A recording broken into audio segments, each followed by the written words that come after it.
आप कितनी रिलीज होती है, कितनी गाड़ियाँ निकलती हैं, कार्ड्स भी आपके साथ देते हैं, तो इसका खर्चा कहाँ से आता है?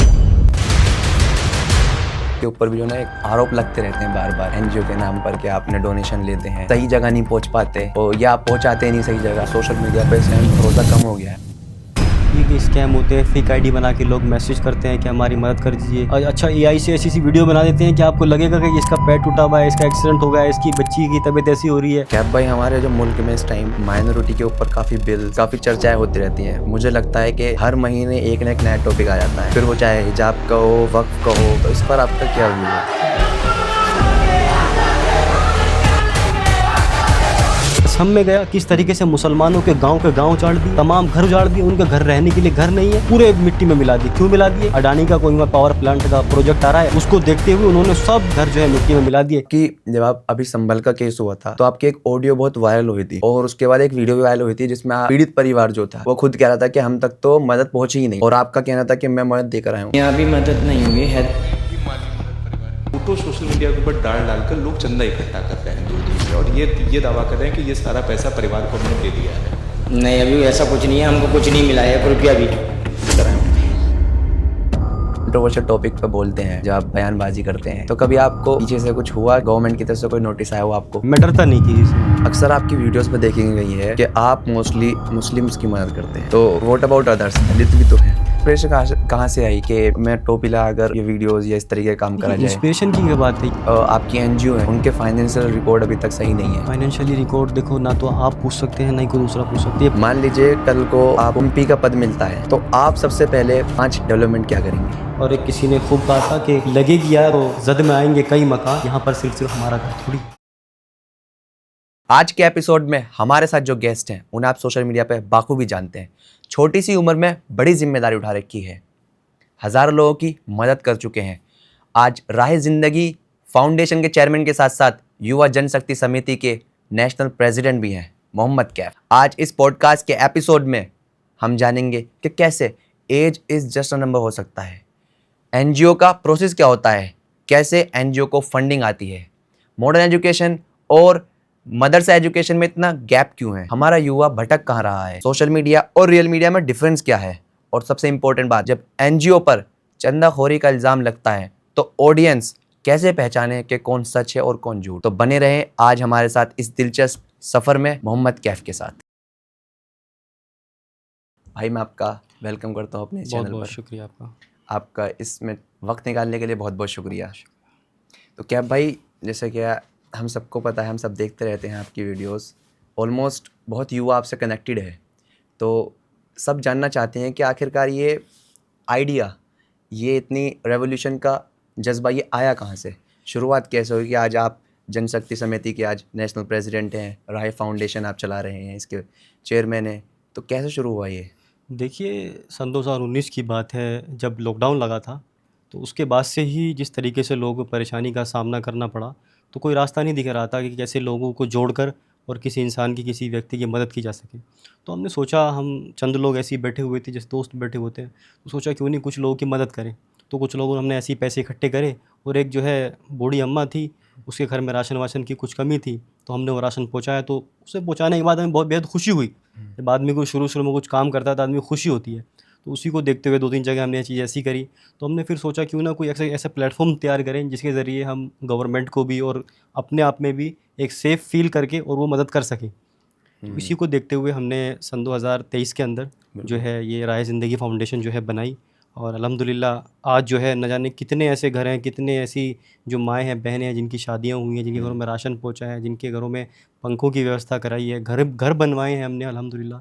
चाहे जो है कश्मीर में इतनी बड़ी घटना हुई, उसके अंदर अभी हम लोग जाके जो लोग शहीद हुए उन लोगों के परिवार वालों की मदद करी। चाहे वायनाड में किसी भी जगह हो, हम लोगों ने इसके ज़रिए, फाउंडेशन के ज़रिए लोगों की मदद करने का काम करा है, और इंशाल्लाह जब तक हम ज़िंदा हैं तब तक करते रहेंगे। और रही बात युवा जनशक्ति समिति की, तो मेरा इसका बनाने का मकसद ये था कि हमसे जो है जगह जगह प्रदेशों के अंदर, शहरों के अंदर लोग जो जुड़ना चाहते थे, जो चाहते हैं कि हम इनके साथ मिल के काम करें, तो हमने उसके लिए समिति बनाई जो है जिस भी तरीके से तमाम समाज के लोगों को, तमाम समाज के नौजवानों को लेके उनके नौजवानों की हक़ की आवाज़ उठाने की ये समिति इंशाल्लाह काम करेगी। अभी इसकी हमने शुरुआत करी है, आगे आगे आप देखिए इंशाल्लाह इससे बहुत बड़े-बड़े कामों को अंजाम दिया जाएगा। इंशाल्लाह। तो लगभग आपकी उम्र 21 साल है। जी, सही कहा। तो आप जैसे आप देखते हैं हमारी जो आपकी जो एज है उसमें मोस्टली जो युवा है वो सोचता है कि दोस्ती, घूमना, चाय पे बैठ के बातें करना। तो आपको कभी ऐसा फ़ील नहीं हुआ कि मैंने कुछ ज़िम्मेदारी कुछ जल्दी उठा ली है? ऐसा कुछ नहीं है, देखिए जिसे अपनी ज़िंदगी के अंदर जिसके जो है लक्ष्य जो जिसका बड़ा होता है, एम जिसका बड़ा होता है, उसे जो है मेहनत शुरू कर देनी चाहिए जबकि उसे लगे कि मुझे इस लाइन में जाना है, इन चीज़ों को करना है, तो फिर वक्त, उम्र, एज कुछ नहीं देखना चाहिए। आप देखते हैं बड़े बड़े उम्र के लोग होते हैं, वो सही जो बात है आप अखबारों में पढ़ते होंगे कि कोई 50 साल का व्यक्ति था, कोई 55 साल का व्यक्ति, उसने वकालत करी, उसने ये सब करा। किसी आप हम पहले कुरान में पढ़ते थे, हदीसों में सुनते थे, कोई आलिम से सुनते थे कि फ़ला जो बुज़ुर्ग थे उन्होंने 60 साल की उम्र में जो है हाफ़िज़ करा। तो ये चीज़ें आती हैं। देखो तालीम की और जो है कुछ भी काम करने की कोई एज नहीं होती। आदमी के अंदर जज़्बा होना चाहिए, जुनून होना चाहिए और बस मंज़िल उसके सामने होनी चाहिए, इधर-उधर भटकना नहीं चाहिए और मंज़िल के इंशाल्लाह अल्लाह खुद पहुँचा देता है। इतने काम आप अंजाम देते हैं, क्या आपको फ्रस्ट्रेशन होती है कि मुझे भी यार लाइफ फ्री जीनी है? देखिए कभी-कभी लगता है ऐसा, जब आप अच्छे काम करते रहते हैं लेकिन पीछे से लोग पोक करते रहते हैं, तरह-तरह की जो है तंज कसते रहते हैं, तो तब कभी-कभी एहसास होता है। लेकिन फिर हम एक ख़्याल ये सोचते हैं कि जो माएँ हमारा इंतज़ार कर रही हैं, जो बहनें जो शादी नहीं हुई, जिनकी अभी तक वो शादी के लिए उनकी माएँ उनकी अपनी औलादों को देखती हैं, उनके इंतज़ार करती हैं कि कब हमारी बेटियों की शादी हो, घरों में खाना है। जब ये चीज़ हमारे ज़हन में आती है, कौम को लेके, लोगों को लेके, नौजवानों को लेके, फिर हमें ये चीज़ हमारे लिए मायने नहीं रखती। हम जिस प्लेटफ़ॉर्म को लेके, जिस लाइन में हम चल रहे हैं, हम उसी में फिर दौड़ लगना शुरू कर देते हैं। तो एजुकेशन बैकग्राउंड क्या है आपका? देखिए मैंने अभी 10th की थी, अभी मैं 11th के बाद 12th में हूँ और इंशाल्लाह आगे जो है मेरा वकालत की मेरा इरादा है। अल्लाह चाहा तो इंशाल्लाह जल्दी करेंगे। जब आप क्लासेस के लिए जाते हैं तो आपको कभी स्पेशल ट्रीटमेंट मिला टीचर से? क्योंकि नहीं, वो भी ऐसा तो कभी नहीं हुआ। जैसे सब बच्चे होते हैं तमाम उसी तरीके से मैं भी स्पेशल। अच्छा, किसी टीचर ने आपको आज तक पनिशमेंट दी? कोई देखो किस्सा ऐसा? देखो सभी को होती है। हम तो खैर अपनी क्लास के सबसे शरारती बच्चे थे और सबसे ये कहते थे कि तुम ज़िंदगी में कुछ कर नहीं पाओगे, हमेशा ऐसे ही रहोगे। Back benchers. बैक बेंचर्स थे हम तो ऐसे ही को, लेकिन अल्लाह जिसे बनाना चाहे सही उसे बात कुछ है। भी बना सकता है। तो सही बात इसमें है, तो कोई कहने की दो राय नहीं है। वो तो हर चीज़ पे कादिर है। बिल्कुल बेशक। कहने तो जब हम एजुकेशन की बात करते हैं तो एजुकेशन में एक बहुत बड़ा गैप आता है। क्या लगता है आपको, क्या वो गैप है, उसका रीज़न क्या है?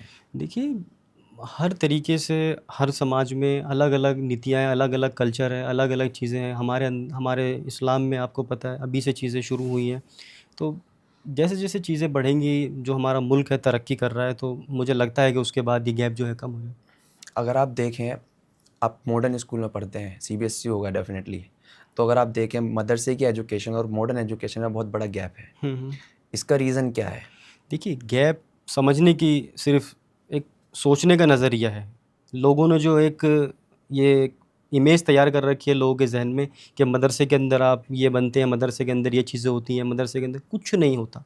मदरसे के अंदर सिर्फ़ दीनी तालीम सिखाई जाती है, ज़्यादा ज़ोर जो है दीनी तालीम पे दिया जाता है, दुनियावी तालीम भी सिखाई जाती है। आप देखिए मदरसे के बच्चे नीट क्लियर कर रहे हैं, आईपीएस बने, जज बनना है। हमारे गाँव के खुद एक व्यक्ति थे, वो जज बने मदरसे में पढ़ के। तो ये तो कहने वाली बात है कि मदरसे में ये चीज़ सिखाई जाए। जो बच्चा पढ़ने वाला हो, जिसे कुछ ज़िंदगी में हासिल करना हुआ, वो मदरसे में पढ़ के भी कुछ बन सकता है, झोपड़ी में पढ़ के बन सकता है, अच्छे स्कूल में पढ़ के बन सकता है। और जो पढ़ने वाला बच्चा नहीं होगा, उसे आप कितने बड़े हार्डवर्ड कहीं भी भेज दीजिए उस स्कूल में किसी में उसे, वो नहीं पढ़ पाएगा। तो ये मदरसे को और जो है सिर्फ़ एक राजनीति का मुद्दा है, बाकी इसमें कोई चीज़ नहीं है।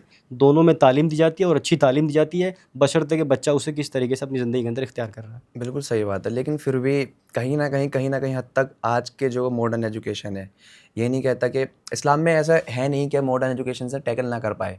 बट स्टिल जो मदरसा एजुकेशन है, मैं बड़े मदरसे की बात नहीं कर रहा, जो हमारे गली मोहल्लों में मदरसे चलते हैं, आप उनकी बात कर रहा हूँ मैं।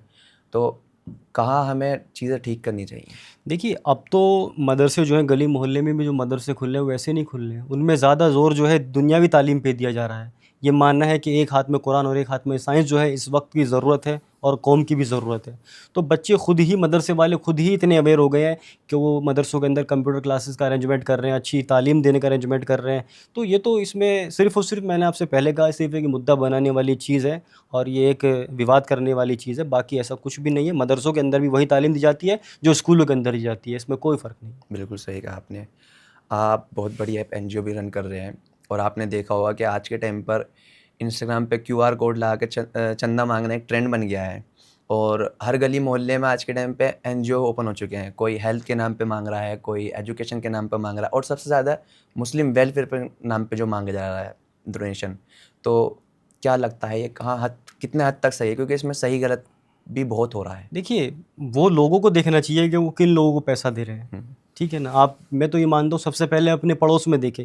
अगर पड़ोस में कोई गरीब व्यक्ति है, गरीब बहन है, गरीब माँ रह रही है, अगर उसके घर में खाना नहीं है, सबसे पहले फ़र्ज़ जो बनता है व्यक्ति का, चंदा दे रहा है, ज़कात दे रहा है, कुछ भी दे रहा है, सबसे पहले उसका पड़ोसी का हक है। बिल्कुल। पड़ोसी के बाद उसके बगल वाले पड़ोसी का, उसके बाद बस्ती पे हक है उसका, उसके बाद गाँव में हक है, तब जाके वो बाहर दे सकता है। बिल्कुल तो सही वो बात। तो व्यक्ति को खुद सोचना चाहिए कि मैं चंदा किस व्यक्ति को दे रहा हूँ, कैसे दे रहा हूँ, पूरी जाँच करे, पूरी तजदीद करे, उसके बाद उसे दे।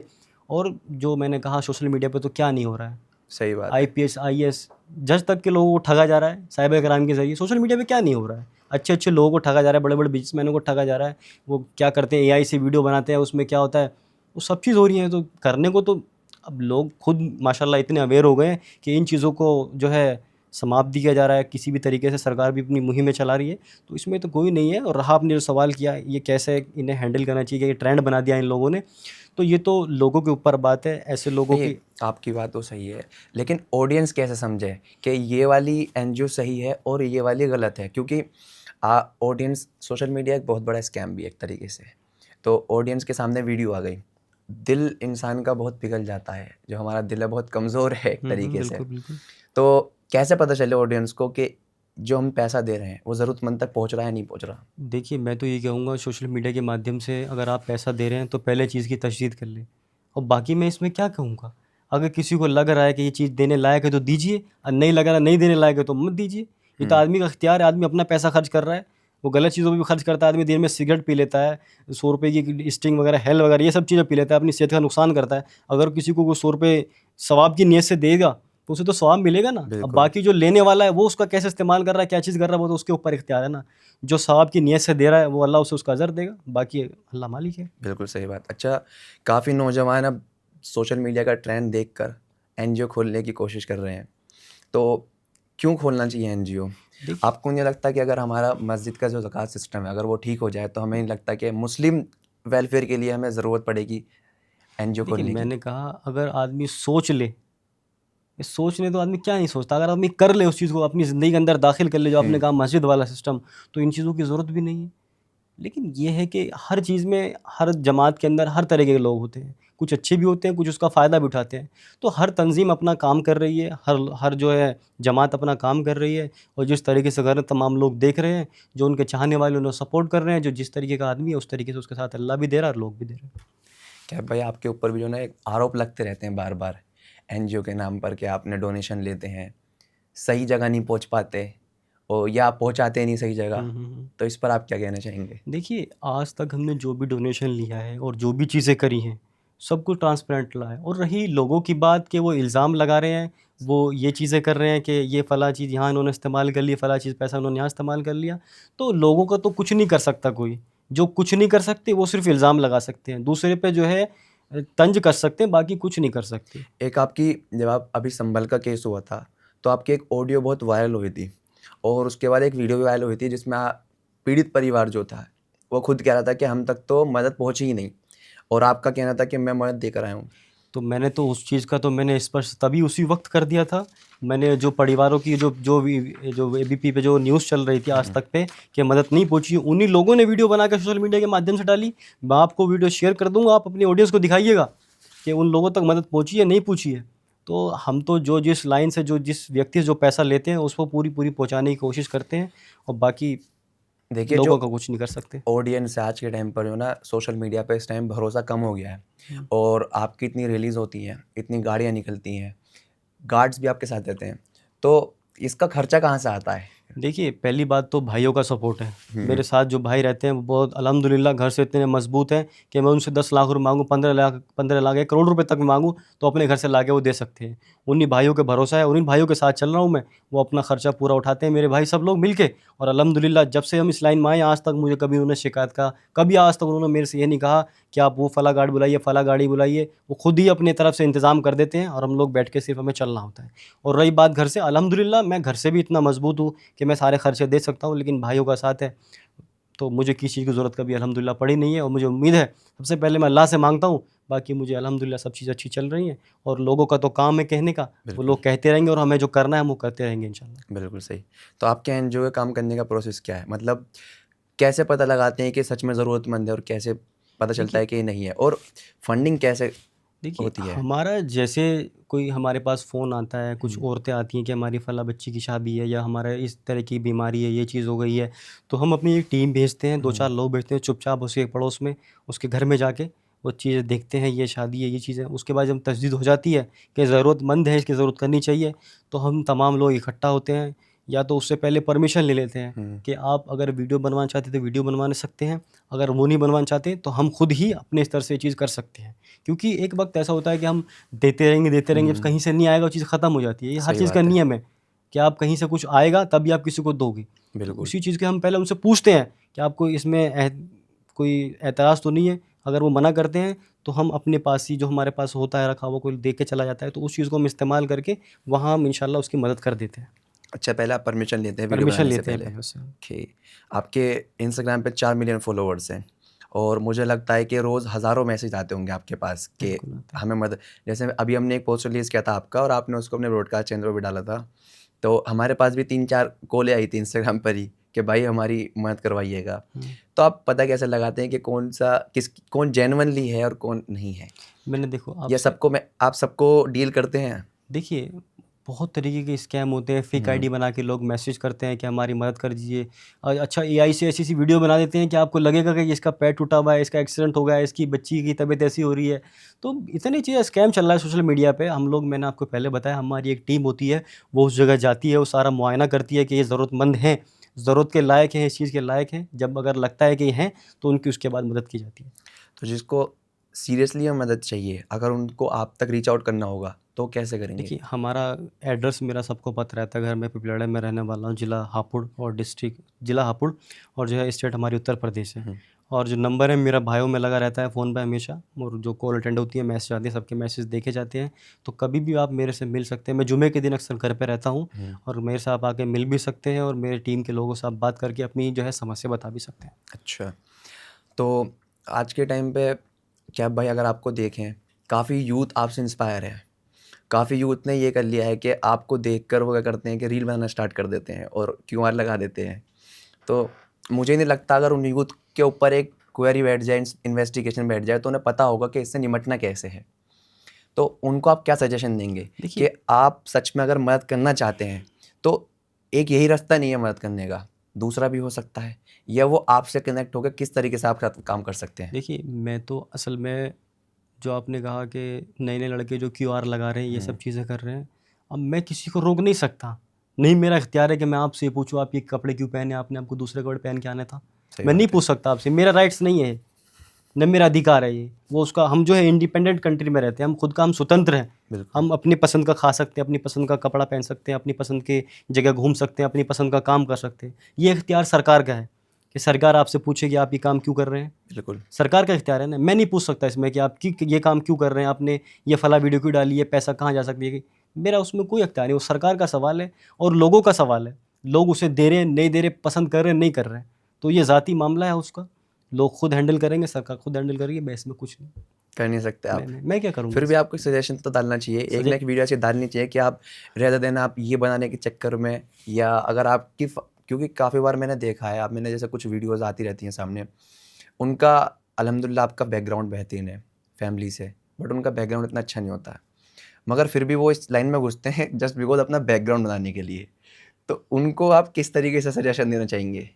मैं तो उनसे यही कहूँगा कि जो आप अपनी ज़िंदगी में कर रहे हैं उसे करते रहिए, इस चीज़ में मत आइए। अगर आपको लग रहा है कि मेरे दिल में दर्द है किसी को, किसी की मदद करने के लिए, किसी की जो है ज़िंदगी के अंदर खुशियाँ लाने के लिए, तो अपने किसी मोहल्ले पड़ोस में 2-4 चीज़ों को करते रहिए। अगर आप सोशल मीडिया पे आना चाह रहे हैं तो पहले अपनी एक तंज़ीम बनाइए, अपनी एक फाउंडेशन बनाइए, उसमें ज़िम्मेदार लोग जोड़िए अपने क्षेत्र के, अपने बस्ती के, और उसके बाद इस काम को करिए। यकीनन एक अच्छा पैगाम भी जाएगा। जब आप लोगों को लेके साथ चलोगे तो उसमें कोई एतराज़ नहीं है। जो दिख रहा है कि अगर आदमी खुद अकेला होके ये चीज़ करे, सोशल मीडिया पे डाले, तो उसका तो जवाब आपको आपकी ऑडियंस खुद दे देगी, उसके साथ क्या चीज़ें होती हैं, लोग क्या सही बात करते हैं। है। बहुत सारी वीडियो आती रहती हैं, बिल्कुल लोग लेके चलते हैं, अलग-अलग चीज़ होती है।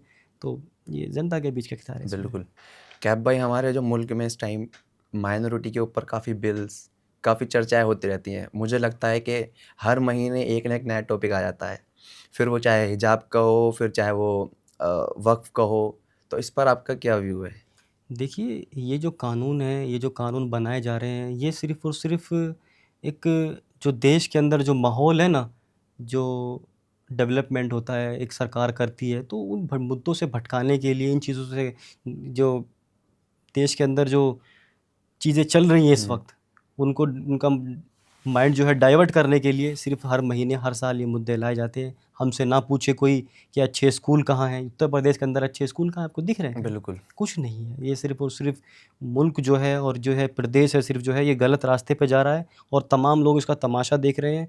और एक किसी ने खूब कहा था कि लगेगी आग तो ज़द में आएँगे कई मकान, यहाँ पर सिर्फ़ हमारा घर थोड़ी है। बिल्कुल सही तो बात ये है। तो लोग जो देख रहे हैं, जो आग लग रही है, तो सब देख रहे हैं और जब आग बढ़ेगी तो घर तो सबके ज़द में आएँगे। तो इन बिलों की जो है मुखालफत करनी चाहिए, चाहे वक्फ बोर्ड हो, चाहे यूसीसी हो, चाहे सीएनआरसी हो। किस तरीके से असम के अंदर, मैं असम में गया, किस तरीके से मुसलमानों के गाँव उजाड़ दिए, तमाम घर उजाड़ दिए, उनके घर रहने के लिए घर नहीं है। अगर मैं वहाँ जाता हूँ और मेरे जाने के, मैं आपको एक बात बताऊँ, इस आपके पॉडकास्ट के ज़रिए मैं वहाँ गया, हुँ। मैं वहाँ जाके खुद देखा मैंने। आप यकीन जाने गाँव के गाँव तबाह कर दिए पूरे। पूरे मिट्टी में मिला दिए। क्यों मिला दिए? अडानी का कोई वहाँ पावर प्लांट का प्रोजेक्ट आ रहा है, उसको देखते हुए उन्होंने सब घर जो है मिट्टी में मिला दिए। बेघर हैं, उसमें हिंदू भी हैं, मुस्लिम भी हैं। तमाम लोग रोड पे आ गए। क्या इसका क्या ऐसे विकास का क्या फ़ायदा? सही बात है। ऐसे डेवलपमेंट का क्या फ़ायदा जब आप किसी की घर की छत छीन लो आप? सही बात है। तो ये तो मुल्क जो है सिर्फ़ दूसरी दिशा में ले जाया जा रहा है और हम तो बस क्या कर सकते हैं, मजबूर हैं। नहीं, मजबूर तो नहीं है, एक आवाज़ है, आपके कदम हैं, तो लोग बदल रहे हैं, आवाज़ पहुँच रही है। ख़ैर एक बात बताइए, जब आप कंट्रोवर्शियल टॉपिक पे बोलते हैं, जब आप बयानबाज़ी करते हैं, तो कभी आपको पीछे से कुछ हुआ कि गवर्नमेंट की तरफ से कोई नोटिस आया हो आपको? देखिए, नोटिस आना तो लगा रहता है। ये तो हमें जो हक है वो बोलना है। मैं डरता नहीं किसी से। अल्हम्दुलिल्लाह, जो बोलना है वो बोलना है, जो करना है वो करना है, चाहे पीछे कुछ भी हो जाए। क्योंकि हम किसी का गलत नहीं कर रहे, हम चोरी डकैती नहीं कर रहे, किसी का मर्डर नहीं कर रहे, हम किसी सही का बात जाके है। किसी के साथ गलत व्यवहार नहीं कर रहे। हम हक के हम हक के लिए बोल रहे हैं। अगर किसी के साथ ज़ुल्म ज़्यादती हो रही है, हम उसके खिलाफ बोल रहे हैं। और ये बोलना, अगर आप नहीं बोलोगे तो एक दिन तड़प-तड़प के घुट-घुट के मर जाओगे। वो मैं मेरे अंदर बिल्कुल भी पसंद नहीं है मुझे। अगर कहीं ज़ुल्म हो रहा है, कहीं किसी के साथ ज़्यादती हो रही है, तो मैं उसके साथ खड़ा हूँ और जब तक उसे इंसाफ़ नहीं मिल जाता तब तक मैं उसके साथ खड़ा रहूँगा। अक्सर आपकी वीडियोज़ में देखी गई है कि आप मोस्टली मुस्लिम्स की मदद करते हैं, तो व्हाट अबाउट अदर्स? दलित भी तो हैं। देखिए, ये बात आपने सही कहा। मैंने पहले भी कई दफ़ा बोला है कि हाथरस के अंदर बहुत बड़ा हादसा हुआ था जिसमें 160 परिवार लोगों की जो है डेथ हुई थी। उसमें हमने न जाने कितने ऐसे परिवार थे जिनकी हमने आर्थिक मदद करी। सोशल मीडिया के माध्यम से आप वीडियो भी देख सकते हैं। तो अच्छा। ऐसा नहीं है कि मैं मुस्लिमों की मदद करता हूँ। हर समाज के लोगों को, हर बिरादरी, हर कौम के लोगों को हम लोग साथ लेके चल रहे हैं और चलते रहेंगे। मैंने वही तो कहा, सोशल मीडिया पर जो दिख रहा है वैसा नहीं है। लोगों ने एक इमेज क्रिएट कर दी है कि ये फला टोपी लगा रहता है, ये ऐसे रहता है, ऐसी चीज़ें करता है। ऐसा कुछ भी नहीं है। हमारे साथ जो लोग रहते हैं, हमारे साथ मेरे ऑफ़िस में जो लोग रहते हैं वो सब हिंदू समाज के हैं, दलित अच्छा। समाज के हैं। तो ये तो सिर्फ़ एक जो है प्रोपेगेंडा बना के लोगों के सामने पेश किया जाता है कि इस तरीके से इस आधार से देखा जाए, इनसे इस चीज़ से ट्रीट किया जाए। बाकी ऐसी कोई बात नहीं है। हम तमाम लोग एक हैं और एक साथ मिलकर काम करेंगे और इस देश के अंदर और इस अपनी कौम के अंदर और तमाम समुदाय के अंदर बदलाव लाने का काम करेंगे। तो जो आपको इंस्पिरेशन कहाँ से आई कि मैं टोपी लगाकर ये वीडियोज़ या इस तरीके का काम करा देखिए, जाए? इंस्पिरेशन की क्या बात है, ये तो मेरे नबी की सुन्नत है। इसमें इंस्पिरेशन की कोई ज़रूरत नहीं है। इसमें तो ये है कि तुम्हारा जो है, तुम्हें क्या बोलते हैं, तुम जो बचपन में जो तुम्हारी तरबियत किस तरीके से तरबियत। करेगी, वो उसी का अल्हम्दुलिल्लाह ये अच्छा। वो है। तो क्या भाई, हमने थोड़ी सी रिसर्च करी, थोड़े से हमने क्वेश्चंस निकाले, तो उसमें एक ये भी सवाल आया कि जो आपकी एनजीओ हैं, उनके फाइनेंशियल रिकॉर्ड अभी तक सही नहीं है। फाइनेंशियली रिकॉर्ड देखो, ना तो आप पूछ सकते हैं, ना ही कोई दूसरा पूछ सकते है। ये पूछेगी गवर्नमेंट। बिल्कुल। गवर्नमेंट ने हमसे पूछा है, हमने गवर्नमेंट को सारी चीज़ बता रखी है। आपको लगता है कि इतना चर्चित होने के बाद, इतने कंट्रोवर्सी होने के बाद मुझे कुछ लोग छोड़ देंगे हैं? सही बात है। तो मेरे ऊपर ये सब चीज़ हो रखी है, मैंने सब चीज़ जवाब दे रखे हैं। आपको अगर किसी को उसको जानना हो तो वो जान सकता है। मान लीजिए कल को आपको कोई MP का पद मिलता है, तो आप सबसे पहले, आप हापुड़ का ही ले लीजिए, आपको वहाँ की सीट मिलती है, तो आप वहाँ पे सबसे पहले 5 डेवलपमेंट क्या करेंगे? देखो, पहली बात तो हापुड़ जो है हमारा ज़िला है, वो लोकसभा नहीं लगता। हाँ बिल्कुल। हमारी लोकसभा जो है गाज़ियाबाद लगती है, और MP तो सिर्फ और सिर्फ क्षेत्र का जो है विकास कर सकता है, ऊपर पंचायत में बैठेगा। असल में क्या है, मेजोरिटी होनी चाहिए। अगर हमारे जो है 30-40 MP वहाँ जाके जीते और वहाँ जाके बैठे, तो उसके बाद फैसला लेना होता है। वरना जो काम MP कर रहा है वही काम विधायक करता है, वही काम जिला पंचायत सदस्य करता है, वही काम प्रधान करता है। क्षेत्र के अंदर विकास करना सबसे, जो अगर मैं, अल्लाह ने इज़्ज़त दी, अल्लाह ने कुछ आगे मौका दिया, तो सबसे पहले तो तालीम के जो है स्तर पर हम लोग काम करेंगे। जो मदरसा है, मदरसे का मॉडर्नाइजेशन करेंगे। उनके अंदर जो है, अगर किसी मदरसे के अंदर अच्छी तालीम की कमी है, अगर पैसे के फाइनेंशियली तौर पर, तो उन मदरसों को हम अच्छा बनाना चाहेंगे, जो कि सरकारें भी काम कर रही हैं उस चीज़ को लेके। तो ये नहीं है कि हमारा क्या है, सुनने के बाद जो हमारा सोचने का नज़रिया ना, हर इंसान का अलग है। बिल्कुल सही बात हम है। लोग जो है तालीम पे काम करेंगे, नौजवानों के ऊपर काम करेंगे, उनकी एजुकेशन, उन्हें जो है जॉब के ऊपर काम करेंगे, अच्छी रोडों के ऊपर काम करेंगे। और दूसरी जो ये नफ़रत फैल रही है, सबसे पहले इस नफ़रत को ख़त्म करने का काम करेंगे, क्योंकि कोई भी काम होगा अंधेरे के बाद ही होगा। आपकी सोशल लाइफ तो सब देखते रहते हैं, लेकिन फैमिली लाइफ के बारे में बहुत कम लोग जानते हैं। आपके 4 भाई और भी हैं, तो आपका ट्रीटमेंट कैसा होता है आपके घर पर, कि आप छोटे हैं सबसे घर में? मेरे से छोटा भी एक भाई है जो हाफिज़ अच्छा। कुरान है। माशाल्लाह। तो आपका मतलब सबसे लाडला कौन है आपके घर में? सभी लाडले होते हैं। देखो, माँ बाप के लिए सब लाडले होते हैं। वो आपका बस देखने का नज़रिया है कि आप उस किस तरीके से देख रहे हैं। बिल्कुल तो सही बात सबके है। घर में चीज़ें होती हैं, वो तो माशाल्लाह।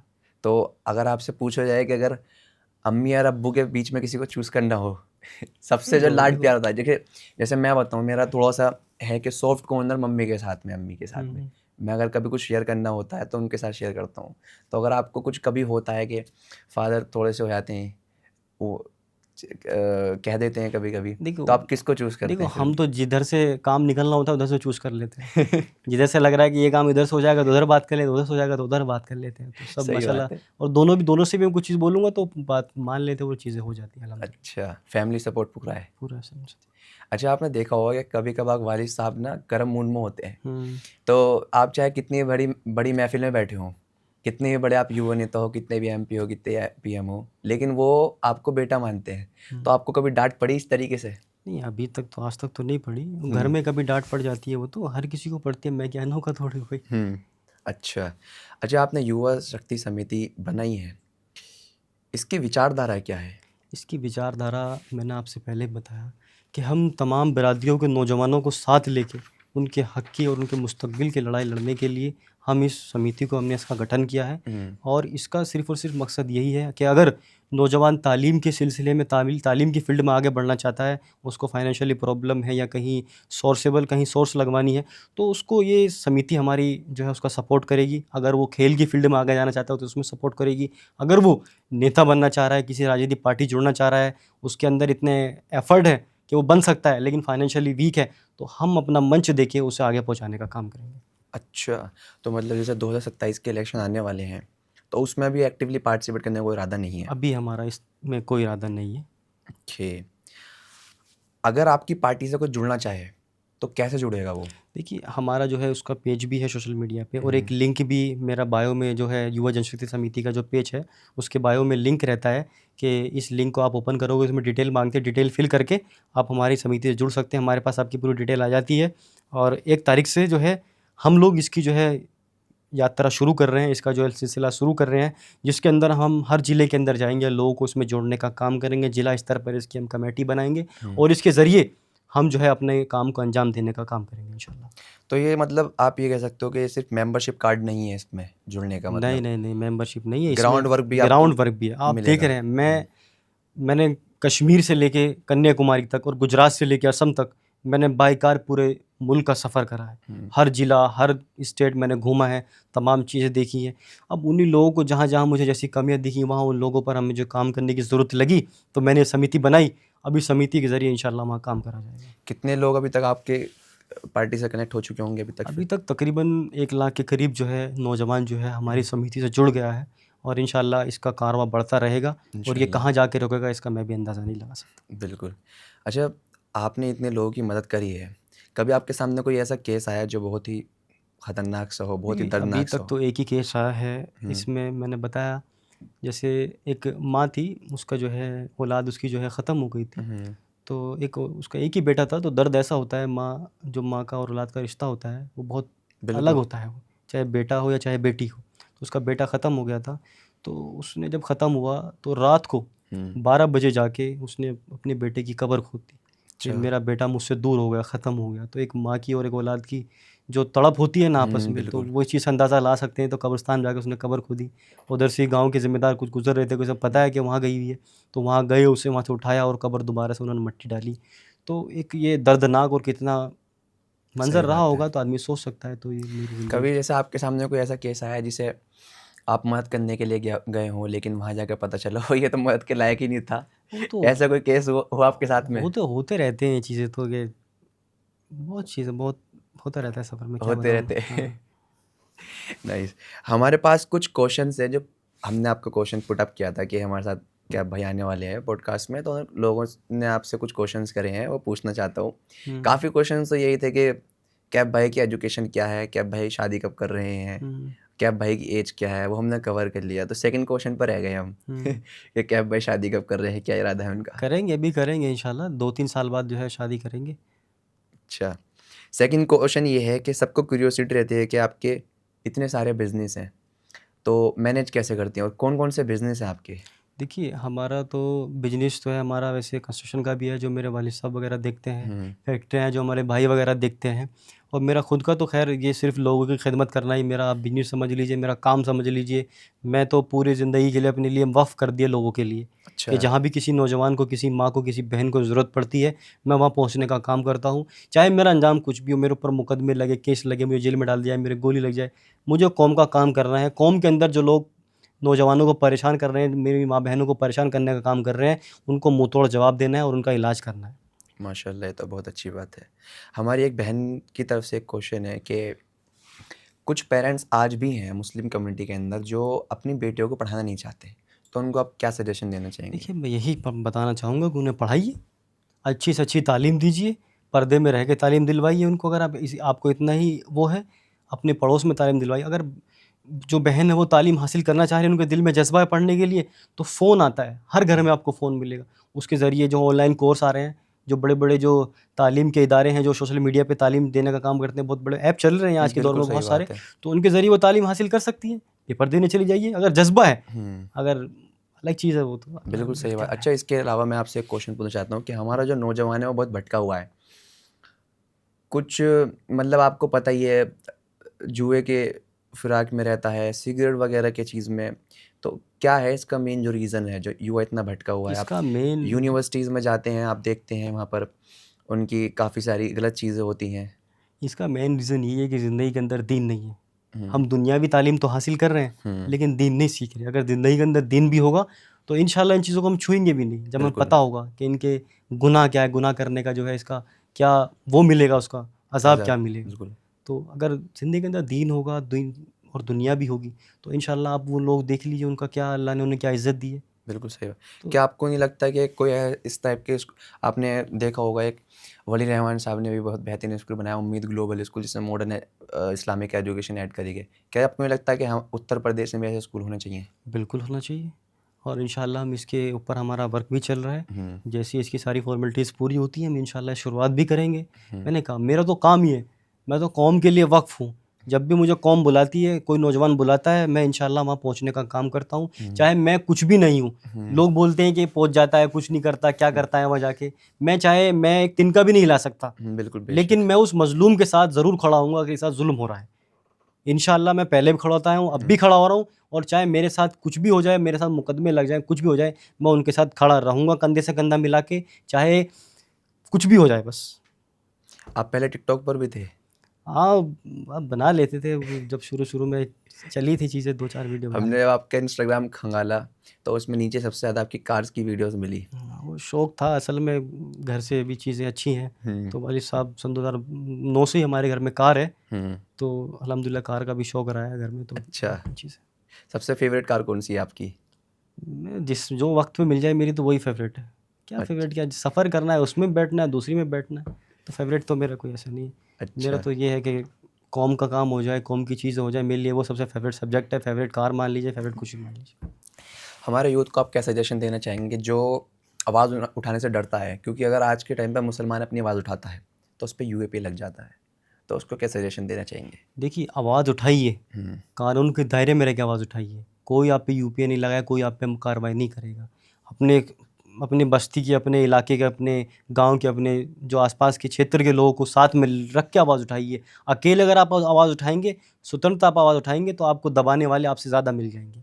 सबको लेके साथ चलिए, और जो है जहाँ भी कोई जुल्म हो रहा है उस पर आवाज़ उठाइए। आवाज़ उठाइए, चाहे थोड़ी उठाइए चाहे ज़्यादा उठाइए, लेकिन आवाज़ उठाइए। अगर आप आवाज़ उठाते रहेंगे तो जुल्म जो है वो कम होगा उसका रेट। अगर आप आवाज़ उठानी बंद कर देंगे तो जुल्म बढ़ेगा, और बढ़ते बढ़ते इतना होगा कि आपकी चौखट तक भी आ जाएगा। सही बात है। आपने जैसे नाम सुना होगा, काफ़ी स्टूडेंट एक्टिविस्ट हैं जो आवाज़ उठाने के चक्कर में अंदर हैं, फिर वो चाहे उमर खालिद हो गए, शर्जील इमाम हो गए, तो आप उन पर कम बोलते हैं वैसे? नहीं, वो तो मैं आपको बोलूँ, वो कोई व्यक्ति नहीं थे, वो आइडियोलॉजी थी, वो विचार था एक, जो उन्होंने अपना दर्द था, जो मुसलमानों के स्टूडेंट के खिलाफ, और जो मुसलमान जो नौजवान हैं उनके खिलाफ जो चीज़ें चल रही थी उस वक्त, बिल्कुल। एनआरसी और सीए के दौरान जो जुल्म किया जा रहा था उन पर, जो मारा जा रहा था, उन्हें पीटा जा रहा था, वो उनका अंदर की जो आदमी के अंदर दर्द होता है वो उन्होंने बोल के बयां करके बताया उन्होंने। अगर हमारे मुल्क के अंदर जो है बोलने की आज़ादी है, आप स्वतंत्र हो, कुछ भी बोल सकते हो, लेकिन कानून के दायरे में रह के। बिल्कुल। तो उन्होंने बोला, और बोलने का अंजाम तो आपको पता है क्या होता है।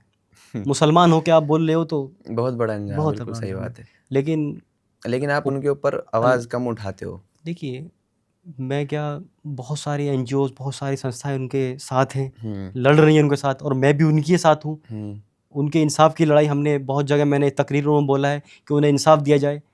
और हम जो नौजवान है डर रहा है जैसे बहुत। अगर अभी आप देख रहे हैं शर्जील इमाम वो इलेक्शन लड़ने की तैयारी कर रहे हैं बिहार से, तो उसमें आप सपोर्ट कर रहे हैं उनको? मैं बिल्कुल सपोर्ट करूंगा, और मैं जाऊंगा उनके इलेक्शन में। अच्छा। उन्हें जितवाने के लिए पूरी कोशिश करूंगा, क्योंकि वो एक व्यक्ति नहीं है, वो एक विचार है, वो एक आइडियोलॉजी है, जो नौजवानों के अंदर उन्होंने जो है जोश भरने का काम किया, वो सभी पूरे मुल्क के लोगों ने देखा, और उनसे जो डर गए लोग, उसके बाद उन्हें जेल में डाल दिएगा।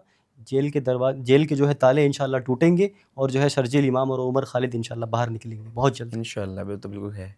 अच्छा, हमारा आखिरी जो सजेशन देना चाहेंगे अगर आप यूथ को, तो वो क्या होगा सजेशन? मैं यही देना चाहूँगा कि मिलकर रहिए, तमाम कौम, तमाम बिरादरी एक साथ मिल के रहिए, राजनीति में मत आइए, राजनीतिक चीज़ों से दूर रहिए। जो मुल्क हमारा पहले से था उसी विचारधारा को लेकर आगे चलिए, क्योंकि नफ़रत से कोई आज तक जीता नहीं है। नहीं कोई नफ़रत से आपस में कभी किसी ने कोई किला फतेह किया है। मोहब्बत से ही हम जीत सकते हैं, मोहब्बत से हम सब कुछ कर सकते हैं। चाहे मुल्क की आज़ादी हो, हम लोगों ने मिल के आज़ादी की लड़ाई लड़ी और हमारा मुल्क आज़ाद हुआ। और हम आजकल हम क्यों डेवलप नहीं कर पा रहे कंट्री में, क्यों नहीं बढ़ पा रहे हम लोग, क्यों हमारा रुपये का जो है स्तर गिर रहा है, क्यों हम जो है आज भी मुल्क में हमारा जो है पीछे है बाकी दुनिया के मुकाबले। जो हमारे साथ ही आज़ाद हुए मुल्क, आज हम उनसे बहुत पीछे हैं। क्यों है? यही तो वजह है कि नफ़रत ज़्यादा यहाँ परोसी जाती है, तालीम कम परोसी जाती है, नफ़रत ज़्यादा परोसी जाती है। इसी का जो है ये जो है जो सब कुछ दिख रहा है आपको, उसी का करता रहता है सच। बिल्कुल सही बात है। मेरा एक आखिरी सवाल है आपसे कि आप देखते हैं कि इलेक्शन के टाइम पे मुसलमान सिर्फ एक वोट बैंक बन के रह जाता है, और जब पार्लियामेंट में जाते हैं तो हमारी सीटें होती नहीं है, तो इसको कैसे ठीक करा जाए?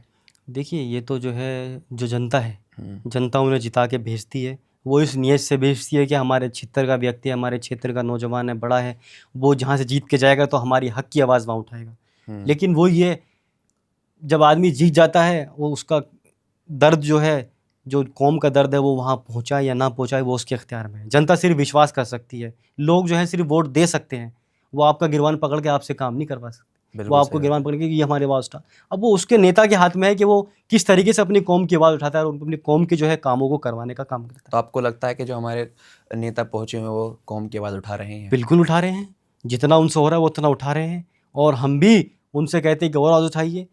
और जैसे जैसे चीज़ें हो रही हैं तो आप सभी के सामने आवाज़ उठाने वाले को तो आवाज़ उठाने से पहले उसके घर में जो है आपको पता है रिश्तेदार पहुंच जाते हैं पहले कि भाई दिखा दो, ये दिखा दो, वो दिखा दो, तो मुझे आपके कहने साथ की हुआ ज़रूरत ऐसा नहीं। कुछ?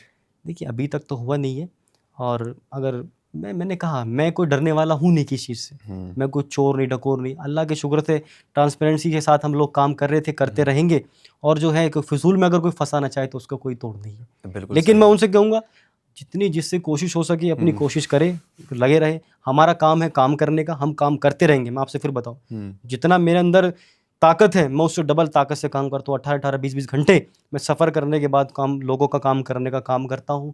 तो मैं ना रुकने वाला हूँ, ना थकने वाला हूँ, ना बैठने वाला हूँ। बिल्कुल सही बात। बहुत बहुत शुक्रिया कैफ भाई। बहुत बहुत शुक्रिया। ये थे हमारे साथ मोहम्मद कैफ भाई। और आपने देखा होगा इस पॉडकास्ट में, अभी आपने बात सुनी होगी कि age is just a number. और हमने इस पॉडकास्ट के माध्यम से एक चीज़ सीखी कि अगर आपके इरादे नेक हो तो आप पर इल्ज़ाम लगाने वाले और आपकी जितनी भी चीज़ें होती हैं वो रुकावट आपके रास्ते में नहीं बनती। तो हमारे साथ बने रहें अगले पॉडकास्ट में। Thank you. अल्लाह हाफ़िज़।